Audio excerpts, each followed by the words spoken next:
Welcome dear students and respected parents, viewers. My name is Muhammad Abdul Khuddus Tariq, NEET faculty, HOD, Department of Botany.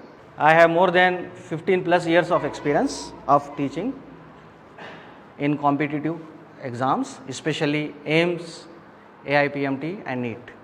It is a great opportunity for me to guide you about the NEET exam. ये video ख़ास तौर पर exam के दिन को सामने रखकर बनाया जा रहा है और मैं इसमें बॉटनी का प्रॉस्पेक्टिव आपके सामने रखूँगा। यानी कि we hope that you prepare very well and be positive. All the questions are going to coming from NCERT. As you know, the whole syllabus is based on NCERT and the question in examination will be coming from NCERT. So if you are prepared well, don't you worry, nothing wrong will be happen. Be positive, be calm. हैबत आपको नहीं खाना है. बहुत इत्मीनान के साथ, आराम के साथ आप एग्ज़ाम के लिए जा सकते हैं और वहाँ पर ऐसा क्या हो सकता है जिसकी वजह से आपके जो आने वाले मार्क्स हैं वो नहीं आ सकते, यानी कि आपको मुश्किल हो सकती है. उसी को सामने रखकर हमने इस वीडियो को बनाया है. तो ऐसी क्या चीज़ें हैं, इसमें से मैंने आपको सामने दो चीज़ें आपके सामने रखूँगा. How to avoid common mistakes in exam. यानी कि जैसा कि आपको मालूम है, हमारा पीछे का एक्सपीरियंस रहा है.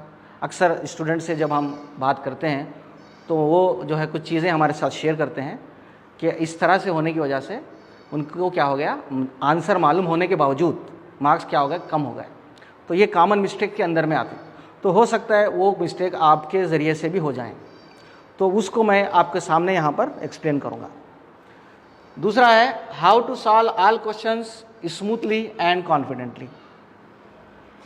यानी कि क्वेश्चंस को किस तरीके से आप बिना परेशानी के, बग़ैर जो है प्रॉब्लम के, आप आसानी के साथ सॉल्व कर सकते हैं. तो मैं आपको जो है आपको बताऊंगा, कुछ सामने आपकी एग्जांपल रखूंगा कि ये किस तरह से क्वेश्चंस आएंगे, किस किस तरह के क्वेश्चन जो है टाइप के क्वेश्चन आएंगे, ये मैं आपको सामने रखूंगा. ये मेरे लिए एक अच्छा अपॉर्चुनिटी है कि मैं आपके सामने ये एग्ज़ाम, नीट एग्ज़ाम के डिटेल्स आपके सामने रखूं. चलिए आगे बढ़ते हैं. तो जैसा कि मैंने आपसे कहा कि the main purpose of this video to guide you about the exam day. Exam day को सामने रखकर ये वीडियो को बनाया गया है. तो जैसा कि मैंने आपसे पहले भी कहा था कि हम जब नर्वस हो जाते हैं तो हमसे जो नॉर्मल चीज़ें हैं वो भी सही हो नहीं पाती हैं. तो सबसे पहले जो है मेंटली आपका काम रहना बहुत ज़रूरी है. पीसफुल माइंड के साथ एग्ज़ाम को जाएं. आपको बिल्कुल भी परेशान नहीं होना है चाहिए. एग्ज़ाम से एक दिन पहले आप देखेंगे इत्मीनान के साथ एक नॉर्मल मोड में आपको पढ़ना है, नॉर्मल नींद लेनी है और फिर एग्ज़ाम के सेंटर को जाना है. तो वहाँ पर जो है क्या मेन चीज़ है जिसको आपको ख्याल रखना है. तो stay calm from the start. यानी कि अगर जैसे ही आप एग्ज़ाम हॉल में पहुँच जाएंगे, वहाँ पहुँचते के साथ ही जो है आपको बिल्कुल इत्मीनान के साथ, जो आपकी अलॉटेड सीट है वहाँ पर इत्मीनान के साथ बैठ जाइए. और कुछ पॉइंट्स हैं जो मैं आपके सामने रखूँगा, वो अगर आप अच्छी तरीके से फॉलो करेंगे तो आपका जो परफॉर्मेंस है वो बिल्कुल स्मूथ हो जाएगा. The first point here, as soon as you get your paper, take a deep breath, stay compose, stress can lead to silly mistake. जैसे मैंने आपसे कहा था कि आपको अगर स्ट्रेस होगा, आप नर्वस हो जाएंगे, हैबत खाएंगे, तो फिर आपसे ऐसी नादानी हो जाएगी, सिल्ली जिसे कहते हैं, यानी कि सिल्ली मिस्टेक हो सकती है. दूसरा आपको खुद को बताना है. बताना है मतलब बोलना नहीं है, दिमाग में सोचना है, दिल में सोचना है. Remind your self, I have prepared well, I will can do this. यानी कि 2 साल, कुछ स्टूडेंट ने 2 साल तैयारी की है, कुछ स्टूडेंट ने 2 साल से ज़्यादा तैयारी की है, तो आपने बहुत अच्छी तैयारी की है. तो यह आप खुद को पॉजिटिव सेंस में लीजिए और आप खुद को बोलिए ये, जिससे आपका कॉन्फिडेंस लेवल बढ़ेगा और आपकी परफॉर्मेंस भी निखर के आएगी. थर्ड पॉइंट क्या है, पेपर के अंदर जैसा कि आपको मालूम है क्वेश्चन पेपर में अलग अलग लेवल्स ऑफ क्वेश्चंस होते हैं. तो उस क्वेश्चंस को जो है आपको जो है क्या करना है, मार्क करना है। मार्क करना है वो तो आपको पेन यूज़ नहीं करना है। Finish the easier question quickly and mark the tougher ones to revisit later. यानी कि आपको जैसा कि मालूम है क्वेश्चन के 3 लेवल हो सकते हैं। ईजी पेपर हो, ईजी क्वेश्चन हो सकता है, मीडियम या मॉडरेट लेवल हो सकता है, डिफिकल्ट लेवल या ट्रिक की क्वेश्चन हो सकता है। तो इस तरह के जो टफ क्वेश्चन रहते हैं उनके लिए आपको क्या करना है, राउंड्स में बांटना है, 3 राउंड में बांटना है जो मैं आपके सामने रखूंगा। तो इजी क्वेश्चन है जिसमें 4 में से 1 आंसर होता है, और आपको जब क्वेश्चन पढ़ते हैं आप चारों तो आपको आइडिया आ जाता है कि यही इसका आंसर है। तो आपको एक और इंपॉर्टेंट चीज़ याद रखना है, जब भी आप आंसर दें तो चारों भी ऑप्शन को पढ़ना है। Don't jump to the answer, यानी कि आप एक पढ़ते के साथ ही आंसर को जंप नहीं करना है। तो समटाइम क्या होता है, आपको पूरा आइडिया नहीं होता, तो इसीलिए चारों ऑप्शन को पढ़ना है। तो इजी क्वेश्चन का मतलब ये है कि 4 में से 1 सही होता है, और आपका जो थॉरो नॉलेज है उसका फ़ायदा यहाँ पे होता है। जो क्विक आप रिकैप करेंगे उसका फ़ायदा इधर होगा, और आप बिल्कुल बहुत ही विथिन फ्यू सेकंड्स आप इसको आंसर कर पाएंगे। तो इसको हम इजी कैटेगरी में रखेंगे।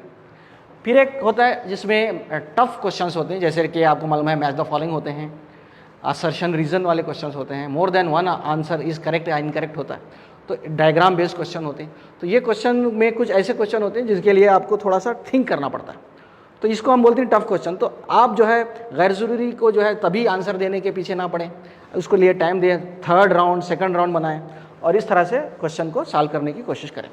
4th पॉइंट क्या है, don't panic if you are a little behind, speed will come as confidence build. हाँ, इसमें ये आपको बिल्कुल अच्छी तरीके से ध्यान रखना है कि कुछ आप देखेंगे, कुछ मोटिवेटर्स हैं, कुछ जो गाइड करने वाले हैं, वो अक्सर आपको बोलते हैं कि with in that particular time आपको करना है। ऐसा कोई टाइम बाउंड लाइन नहीं होती, यानी कि जल्दी जल्दी करो और ये टाइम दूसरी जगह यूज़ करो। इस तरह से आपको बिल्कुल पैनिक नहीं होना है। आप जैसे जैसे क्वेश्चन करेंगे आपकी स्पीड खुद ब खुद बढ़ेगी, और इस वजह से आप हो सकता है अगर आप इस तरह से करेंगे तो आंसर जो सही है उसके भी गलत आप आंसर दे देंगे क्वेश्चन के। तो इसीलिए पैनिक बिल्कुल भी नहीं होना है, स्पीड खुद ब खुद आ जाएंगी आपकी। 180 क्वेश्चन है, 180 मिनट है, तो हर एक क्वेश्चन को 1 मिनट नहीं लगता। कुछ क्वेश्चन आप विथ इन फ्यू सेकंड भी कर सकते हैं। Next, if you are not sure, eliminate the wrong options first, this increase the chance of selecting the right one. 4 option में से आपको मालूम है डेफिनेटली 2 रॉन्ग होते हैं, तो उनको पहले एलिमिनेट कीजिए, फिर आप जो है सही नतीजे पे पहुंचेंगे। यानी 4 में से जो पहले रॉन्ग है उनको एलिमिनेट कीजिए, जिनके बारे में आपको श्योरिटी नहीं है, वहाँ पर आप कीजिए 2 को एलिमिनेट कीजिए, फिर 2 बचेंगे, 2 में से फिर चुनिए। हाँ, 6 मोस्ट ऑफ द टाइम, ये एक बहुत इंपॉर्टेंट पॉइंट है जो नेग्लेक्ट हो जाती है। अक्सर मैंने देखा है, मैं खुद पे आजमाया है, मैंने स्टूडेंट से भी पूछा है। स्टूडेंट मुझे आकर बोलते हैं कि सर हम पहले जो करे थे वही सही था, मगर हम फिर बाद में रिविजिट करें और इस तरह से रॉन्ग हो गया। तो मैं एक चीज़ आपको अच्छी तरीके से बताना चाहता हूँ, most of the time your first answer is right. अक्सर यही होता है, 90% टाइम ऐसा होता है जो आप फर्स्ट टाइम आंसर सोचती वही सही रहता है। हाँ, अलबत्ता इसमें भी कुछ जो है आपको ध्यान रखना है, डोंट ओवर थिंक। ये क्यों होता है, मतलब ऐसा क्यों होता है, क्योंकि आप ज़्यादा सोचना शुरू कर देते हैं, मतलब फिर उसकी जो है जैसा हम बोलते हैं बाल की खाल निकालना जिसको बोलते हैं। तो don't over think and change answers unless you are sure. यानी इसमें भी आप जो है अगर श्योर हैं तभी आप क्या कीजिए, अपना फर्स्ट आंसर को ऑप्शन को चेंज कीजिए, वरना 90% जो है क्या रहता है, जो फर्स्ट आंसर होता है वही सही होता है। अब फिर क्या होता है देखिए, क्योंकि क्वेश्चंस के लेवल्स अलग अलग होते हैं, तो कुछ क्वेश्चन बिल्कुल जो है डिफ़िकल्ट होंगे। हाँ, कोई आपको अश्योरिटी नहीं दे सकता कि इजी पेपर ही आएगा बोल के, तो कुछ क्वेश्चन ऐसे बनाए ही जाते हैं ताकि आपको जज कर पाए। तो आप कहीं पे क्या हो सकती है, स्टक हो सकती है। स्टक का मतलब रुक जाते हैं आप। If you stuck, mark it, यानी कि उस क्वेश्चन को आपको क्या करना है, मार्क करना है, तो टिक नहीं करना है, मतलब उसको छोड़ना है, थोड़ा लीव करना है। If you are stuck, mark it and move on one, come back later with a fresh mind. यानी उसको छोड़ दीजिए, फिर आगे बढ़िए, फिर बाद में जब आप ये दूसरे क्वेश्चन कर लेंगे फिर रिविजिट कीजिए उसे, और फिर उसे सॉल्व कीजिए। तो ये मैंने जो है 7 इंपॉर्टेंट पॉइंट्स आपके सामने रखे हैं। अगर आप इसको सही तरीके से फॉलो करेंगे तो एग्ज़ाम हॉल के अंदर आपका जो परफॉर्मेंस है 100% जो है अच्छा होगा। I hope you follow. जैसा कि मैंने आपको कहा था कि जो क्वेश्चन पेपर है, बहुत अच्छी बात रहती है कि आप उसको जो है 3 राउंड के अंदर जो है उससे बांटें। वो क्वेश्चन जो ज़्यादा डिफ़िकल्ट हैं उनको बाद में के लिए रखें, वो क्वेश्चन जो बहुत ईजी है उनको पहले राउंड में सॉल्व करने की कोशिश करें। तो इसको हम क्या बोलेंगे, stick to the 3 round rules. तो जो सबसे पहला राउंड है, attempt all the questions you are 100% sure, यानी कि आपको वो सारे क्वेश्चन को अटेम्प्ट करना है जिसमें आपको रॉन्ग होने का कतई जो है क्या नहीं है, डर नहीं है। 100% जो है श्योर, यानी कि आप बोलेंगे यही इसका आंसर, इसके अलावा कुछ हो ही नहीं सकता, यानी कि यू कैन चैलेंज अगर इसकी आंसर की में कुछ फर्क आता है। दूसरे राउंड में आप देखेंगे, go back to the question that need some time, यानी कि आप देखेंगे जैसा कि मैंने आपको कहा था कि कुछ क्वेश्चंस जो हैं टाइम कंज्यूमिंग होते हैं, जैसे मोर than one option is correct जैसे तय होते हैं, मैच द फॉलोइंग होते हैं। तो कुछ मैच द फॉलोइंग बहुत इजी हो जाते हैं, लेकिन कुछ मैच द फॉलोइंग में थोड़ा सा आपको वक्त लग सकता है, तो इसको हम राउंड 2 बोलते हैं। तो go back to question that need some thinking, तो इसको थोड़े देर बाद में सॉल्व करने की कोशिश करेंगे। फिर एक थर्ड नंबर पे होते हैं जो बहुत ही ट्रिकी डिफिकल्ट होते हैं, तो जहाँ पे आप देखेंगे attempt only if you have time and feel at least 50% sure. जैसे कि नीट के अंदर आपको मालूम है नेगेटिव मार्किंग है, तो आप गेस वर्क से बच जाएं, प्योरली गेस वर्क करते हैं बाज़ स्टूडेंट, आप देखें जिसकी वजह से उनके जो करेक्ट क्वेश्चन के मार्क्स हैं वो उसमें से 1 मार्क्स कट हो जाता है। तो इस वजह से आप देखेंगे गेस वर्क से बचें, हाँ, अनलेस आप 50% क्या रहें, श्योर रहें। तो इसे हम क्या बोल सकते हैं, 3 राउंड रूल्स। अगर आप इसको ये फॉलो करेंगे तो क्वेश्चन पेपर को आपको ठीक तरीके से सॉल्व करने में फ़ायदा होगा। हाँ, कुछ चीज़ें हैं जो मैं जो है आपको याद दिलाना चाहता हूँ कि एनसीईआरटी जो बुक है इसके अंदर बहुत सारे अपडेशन होते रहते हैं, अपडेट होती रहती है। तो कुछ अपडेट हैं जिसको आपको अच्छी तरीके से जो है याद रखना है। तो इसके अंदर मैं बॉटनी पार्ट में से आपको एक एग्जांपल दे रहा हूँ यहाँ पे। तो ओल्ड एनसीईआरटी और न्यू एनसीईआरटी। ओल्ड एनसीईआरटी में आप देखेंगे कि डायग्राम में 2 प्रोटॉन दिया वाला है और जो राइटिंग है वहाँ पे 4 प्रोटॉन दिया वाला है। न्यू एनसीईआरटी में उसको करेक्शन कर दिया गया है। तो अगर क्वेश्चन आता है तो आपको न्यू एनसीईआरटी को फॉलो करना है, न्यू एनसीईआरटी को फॉलो करना है, ताकि आपका जो आंसर है वो इसके पैटर्न के थ्रू हो जाए। तो कुछ अपडेशन आप देखेंगे दूसरे सब्जेक्ट में भी है, बॉटनी में भी और भी हैं। मैं आपको सिर्फ याद दिलाने के लिए ये एक एग्जाम्पल आपके सामने रखा हूँ। Hope you follow. किस तरह के क्वेश्चंस जो है नीट में आपके किस टाइप के क्वेश्चन आ सकते हैं, मतलब क्या क्या क्वेश्चन आ सकते हैं, जितना आपको अच्छी तरीके से मालूम होगा वो उतना अच्छी तरीके से आप आंसर कर पाएंगे, यानी you are well prepared for the exam, यानी एग्ज़ाम में जाने के का डर आपका ख़त्म हो जाएगा। यानी कि आपको पहले ही अगर आपको मालूम हो जाएगा कि इस तरह के क्वेश्चन आएंगे, तो जैसा कि आपको मालूम है पहले से हम क्या रहते हैं, रेडी और तैयार रहते हैं। तो बेसिकली किस टाइप के क्वेश्चन आते हैं, देखिए multiple choice question. Multiple choice question क्या रहते हैं, एक क्वेश्चन जिसके 4 ऑप्शन, 4 में से एक ऑप्शन सही आंसर का, ये multiple choice question. Statement question, यानी कि 2 स्टेटमेंट रहती हैं, स्टेटमेंट 1, स्टेटमेंट 2। ये दोनों स्टेटमेंट या तो सही हो सकते हैं, ये दोनों स्टेटमेंट या तो रॉन्ग हो सकते हैं, दोनों में से कोई एक स्टेटमेंट सही हो सकता है, एक रॉन्ग हो सकता है। तो इस तरह के स्टेटमेंट क्वेश्चन होते हैं। फिर जो डिफ़िकल्ट या ट्रिकी क्वेश्चंस होते हैं, assertion and reason type question होते हैं, यानी कि इसके लिए आपको थारो नॉलेज की बहुत ज़रूरत है, यानी कि आपको उस टॉपिक पे अच्छा अगर कमांड है, नॉलेज है, इसका आपका कॉन्सेप्ट क्लियर है, तब इस तरह के क्वेश्चन को आपको आंसर करने में जो है आसानी होगी, वरना थोड़ा सा टाइम लगेगा। फिर आप देखेंगे match the following type question होते हैं, यानी कि एग्जाम्पल हैं, साइंटिस्ट के नाम हैं, इस तरह के जो है होते हैं। फिर डायग्राम बेस्ड क्वेश्चन होते हैं, या तो डायरेक्ट डायग्राम दे दिया जाता है या फिर डायग्राम बेस्ड क्वेश्चन होते हैं। और फिर एक टाइप होता है more than one option is correct or incorrect, यानी कि 4-5 जो है आप देखेंगे स्टेटमेंट होंगे, ऑप्शंस होंगे, उनमें से आपको सही या गलत जो है पहचानना है और फिर नीचे जो 4 ऑप्शन है उसमें से चुनना है। तो इस टाइप के ही क्वेश्चन आएंगे, इससे हट के कोई और क्वेश्चन हो सकता नहीं, तो यही टाइप के क्वेश्चन आएंगे। तो कुछ मैंने आपके सामने जो है एग्जाम्पल रखा है, शायद आप इससे बखूबी वाकिफ़ भी होंगे। ईजी का मतलब क्या होता है, देखिए ईजी और डिफ़िकल्ट में एक बहुत लाइट जो है डिफरेंस है। जनरली आप देखेंगे वही चीज़ ईजी होती है जो आप पढ़ते हैं, और डिफ़िकल्ट अक्सर वो चीज़ होती है जो आप नहीं पढ़ते। तो ईजी विच, जैसे आप देखेंगे ये मल्टीपल चॉइस क्वेश्चन का एग्जाम्पल है, इसमें से 4 में से एक आंसर सही है, बिल्कुल ईजी। अगर आपने चैप्टर पढ़ा है plant growth and development first year में, तो which plant hormone is known as the stress hormone, तो वहीं पर आप देखेंगे डायरेक्ट लाइन्स हैं वहाँ पर, उसी का ये क्वेश्चन है। तो बिल्कुल आसान क्वेश्चन है, जो स्टूडेंट पढ़ा होगा वो बिल्कुल within few second answer दे सकता है। जैसे इस क्वेश्चन का आंसर कौन सा है, सी यानी कि एफसीसी कैसे। फिर थोड़े से जो है मॉडरेट लेवल, यानी कि इसमें थोड़ा सा जो है आपको अच्छा नॉलेज होना पड़ता है, थरो इन्फॉर्मेशन, तब आप इसको आंसर। तो मॉडरेट यानी मीडियम लेवल। तो which one of the following statement regarding the enzyme rubisco is correct. ये फोटोसिंथेसिस चैप्टर से है फर्स्ट ईयर में, जहाँ पे आप देखेंगे रूबिस्को एक एंजाइम है। जैसा कि आपको मालूम है जो फोटोसिंथेसिस का प्रोसेस होता है, लाइट रिएक्शन और डार्क रिएक्शन। तो डार्क रिएक्शन के अंदर 3 स्टेप होते हैं, जैसा कि आपको मालूम है, कार्बोक्सिलेशन, रिडक्शन और रीजनरेशन। तो कार्बोक्सिलेशन के लिए एक एंजाइम होता है C3 साइकिल में, रूबिस्को। तो रूबिस्को कैसे काम करता है, तो रूबिस्को क्या कार्बन डाइऑक्साइड यानी कि it act as carboxylase only, यानी कार्बन डाइऑक्साइड फिक्स करता है। It act as an oxygenase only. तो जैसा कि हमें कॉमनली मालूम है कि कार्बोक्सिलेज इज हैवल के लाइक कुछ बच्चों को, लेकिन ये इसके पास डुअल प्रॉपर्टी है, इसकी जो है डुअल प्रॉपर्टी है। तो रूबिस्को यानी कि carboxylase and oxygenase, carboxylase oxygenase, तो ये दोनों तरह से काम करता है। तो इस तरह के क्वेश्चन थोड़े से मॉडरेट है।